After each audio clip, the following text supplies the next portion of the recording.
in terms of the numbers themselves, what is the highlight and the low light that our viewers need to be looking at as well? Because I just reeled off a couple, but that on its own means nothing.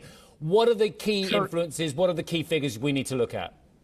Sure. So we're reporting an adjusted EBITDA of $519 million for the quarter. That's down 10% compared to a year earlier. Our sales are somewhat up, cost somewhat down, but we're impacted by lower sales prices in the quarter.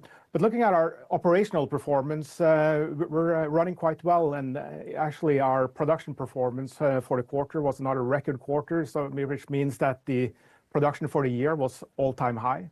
We're hitting our emission targets. Our energy efficiency is at the best level it's been, and also on safety, we're delivering record numbers. So underlying performance is quite good. I'm proud of the work that all my colleagues have done. It shows the resilience in our operations.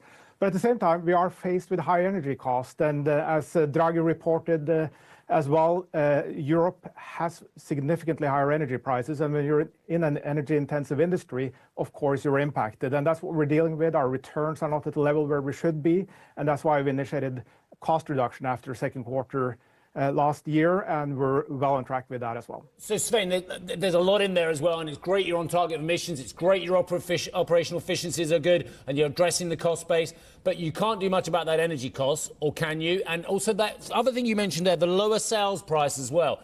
Where is the vicious competition coming from, given the fact that I presume we're now taking the Russians out of the market, or are they still in the market? They're still in the market. It's almost unbelievable given the situation. And, producing fertilizer, the key component for nitrogen fertilizer is natural gas. And with the situation in Europe being impacted by Russia's war on Ukraine, you would automatically think that the Russians are not exporting to Europe. But the fact is that not only are they continuing to export urea into Europe, but it's, according to my data, the highest level it's ever been. And that's Svein, really creating an unlevel playing field. What the heck is going on? When you speak to the commissioners, when you speak to the buyers of this product, you must be unbelievably fed up with the fact that the Russians are still in the market, this war is ongoing, Ukrainians and others are losing their lives as well. And actually, if we turn the economic screw on the Russians, actually maybe this war potentially could end sooner. Who do we need to talk to about this? Well, we are trying to, and we've raised this also together with you on several occasions.